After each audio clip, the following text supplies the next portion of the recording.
Kalwakurthy D82 కాలువలో ఉండి రైతుల సమక్షంలో మా ప్రాంతంలో ఉన్నటువంటి చారగొండ మండలం కానీ వెల్దండ మండలం రైతులందరూ కూడా ఇక్కడనే ఉన్నారు, మా నాయకులు కూడా ఇక్కడనే ఉన్నారు, పార్టీ రైతంగా అందరూ కూడా మద్దతు పలుకుతూ ఉన్నారు. కాబట్టి ఈ ప్రభుత్వానికి చిత్తశుద్ధి ఉంటే, ఈ ప్రభుత్వం రైతుల పట్ల ప్రేమ ఉంటే ఈ కలవకుర్తి లిఫ్ట్ ఇరిగేషన్ కాదు, పాలమూరు రంగారెడ్డి ప్రాజెక్టును కూడా వెంటనే చేపట్టాలి. స్వర్గీయ జయపాల్ రెడ్డి గారి జయంతి సందర్భంగా రేవంత్ రెడ్డి గారు కలవకుర్తికి వచ్చి ఒక బహిరంగ సభలో పాల్గొని కొట్రా చౌరస్తలో జయపాల్ రెడ్డి గారి విగ్రహాన్ని ఆవిష్కరించాడు. ఆ రోజు ఏం మాట్లాడిండు? జయపాల్ రెడ్డి గారు కలవకుర్తిలో పుట్టినటువంటి ముద్దుబిడ్డ, కేంద్ర మంత్రిగా పనిచేసిండు, మహబూబ్నగర్ జిల్లాకు ప్రాతినిధ్యం వహించిండు, అదేవిధంగా నల్గొండ జిల్లాకు ప్రాతినిధ్యం వహించిండు, అదే రంగారెడ్డి జిల్లాకు ప్రాతినిధ్యం వహించిండు. ఆ జయపాల్ రెడ్డి గారు పేరు పెడుతున్నాము పాలమూరు రంగారెడ్డికి అని చెప్పిండు. కేసీఆర్ గారు పాలమూరు రంగారెడ్డికి 35,000 కోట్ల రూపాయలు మంజూరు చేసిండు.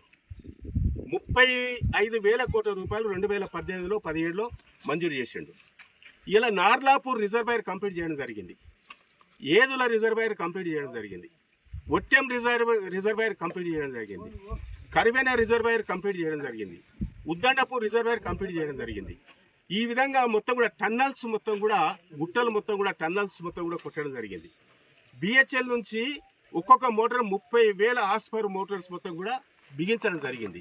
హెడ్ వర్క్స్ కంప్లీట్ చేయించడం జరిగింది. కేసీఆర్ ఉన్నప్పుడే నార్లాపూర్ దగ్గర మోటార్ కూడా ఆన్ చేయడం జరిగింది. మోటార్ కూడా ఆన్ చేసి కింది కూడా వాటర్ ఇవ్వడం జరిగింది. మరి జయపాల్ రెడ్డి గారు నీకు చుట్టం కావచ్చు, బంధువు కావచ్చు, ఆయన ఈ ప్రాంతంలో పుట్టినటువంటి బిడ్డ, కేంద్రంలో మంత్రి పదవి చేసిండు, మేమందరం కూడా గౌరవిస్తాం జయపాల్ రెడ్డి అంటే. కానీ తెలంగాణ రైతుల బాధలేంది అనే విషయంలో పూర్తిగా ఈ కాంగ్రెస్ నాయకులు, ఈ కాంగ్రెస్ ప్రభుత్వం, ఈ కాంగ్రెస్ ప్రజాప్రతినిధులు, ముఖ్యమంత్రితో పాటు ప్రభుత్వం మొత్తం కూడా ఘోరంగా విఫలం చెందిందనే విషయాన్ని ఈ సందర్భంగా తెలియజేస్తా ఉన్నాను. ఇప్పటికి 40 రోజులు అయింది. హరీష్ రావు గారు మొన్న బీఆర్ఎస్ భవన్లో ప్రెస్ మీట్ పెట్టి ఈ కాళేశ్వరం ప్రాజెక్టు, గోదావరి నదిపైన ఉన్నటువంటి కాళేశ్వరం ప్రాజెక్టు, కృష్ణానదిపైన ఉన్నటువంటి ఇలా మహబూబ్నగర్ జిల్లాలో ఉన్నటువంటి ప్రాజెక్టు, భీమా ప్రాజెక్టు సంబంధించినటువంటి సంగమండ ప్రాజెక్టు ఫేజ్ 1, ఫేజ్ 2, అదేవిధంగా నిట్టంపాడు ప్రాజెక్టు, అదేవిధంగా మహాత్మా గాంధీ కలవకుర్తి ఎత్తిపోతల పథకం, అదేవిధంగా జూరాల ప్రాజెక్టు, అదేవిధంగా తుంగభద్ర నదిపైన ఉన్నటువంటి ఆర్డిఎస్ కెనాల్, రాజోలి బండ డైవర్షన్ స్కీమ్, వీటన్నిటి గురించి హరీష్ రావు మాట్లాడుతూ 36 రోజులు అయింది, మొత్తం కూడా బురదలు వచ్చాయి, కాలువలు నిండిపోయినాయి, మొత్తం 10 ప్రాజెక్టులు నిండిపోయినాయి.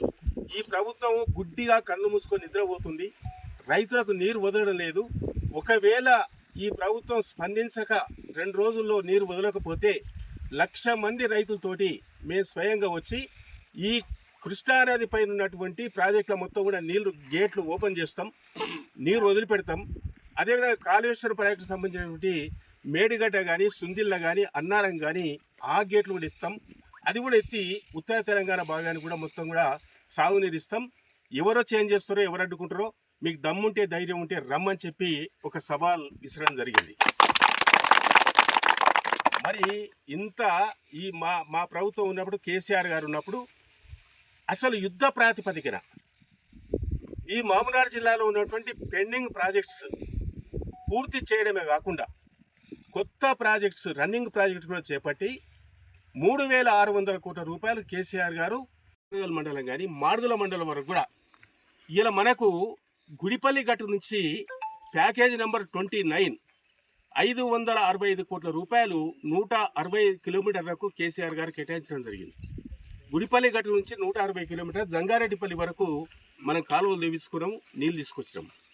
తర్వాత చివరి మండలం మాడుగుల వరకు తీసుకుపోవాలని చెప్పి మేమంతా కూడా కేసీఆర్ గారి మీద ఒత్తిడి తీసుకొచ్చి కేసీఆర్ గారిని ఒప్పించి మెప్పించి 182 కోట్ల రూపాయలు మంజూరు చేసి జంగారెడ్డిపల్లి నుంచి మరి మాడుగుల వరకు, నాగిళ్ళ చెరువు వరకు కూడా ఇలా ఆమనగల్లు కవర్ చేస్తూ, అదే వెల్దండను కవర్ చేస్తూ, ఆమనగల్లు అదే మాడుగులను కవర్ చేస్తూ సుమారు ఒక 80,000 ఎకరాలకు సాగునీరు ఇవ్వాలని చెప్పి 182 కోట్ల రూపాయలతోటి D82, దీని పేరు D82 డిస్ట్రిబ్యూషన్ కెనాల్ 82ను దీన్ని ప్రారంభించి దీన్ని 90% పూర్తి చేసాం. ఈ కాంగ్రెస్ ప్రభుత్వం వచ్చిన తర్వాత రేవంత్ రెడ్డి గారు నేను కలవకుర్తి ముద్దు బిడ్డని అంటాడు, కలవకుర్తి బిడ్డని అంటాడు, నేను కొండాడిపల్లి బిడ్డని అంటాడు, నేను నల్లమల అడవుల్లో పెట్టే బిడ్డని అంటాడు, నేను నల్లమల పులిని అంటాడు, సింహాన్ని అంటాడు, తొడగొడతాడు. మరి ఎందుకు కలవకుర్తిని నువ్వు సవతి తల్లి లేక చూస్తున్నావు? సవతి తల్లి లేక ఎందుకు చూస్తున్నావు? కల్వకుర్తిలో పుట్టినందుకు ఆ రుణం తీర్చుకోవాలి కదా. కల్వకుర్తి నీకు జన్మనిచ్చింది కదా, మా మిడ్జిల్ మండలం నిన్ను జడ్పీటీసీ చేసింది కదా. ఆ విధంగా నీకు రాజకీయ జన్మనిచ్చినటువంటి కల్వకుర్తికి పూర్తిగా అన్యాయం చేయడం జరుగుతుందనే విషయాన్ని ఈ సందర్భంగా నేను తెలియజేస్తా ఉన్నాను. తెలుగులో ఫాస్టెస్ట్ న్యూస్ ఇప్పుడు కొత్త అవతారంలో 5 సెకండ్లోనే పూర్తి వార్తా సమాచారం మీ చేతిలో. సోషల్ మీడియా ట్రెండ్స్ మీ కళ్ళ ముందుకే live TV and voice search ఆప్షన్స్తో ఇప్పుడే డౌన్లోడ్ చేయండి. యాప్ లింక్ డిస్క్రిప్షన్లో ఉంది.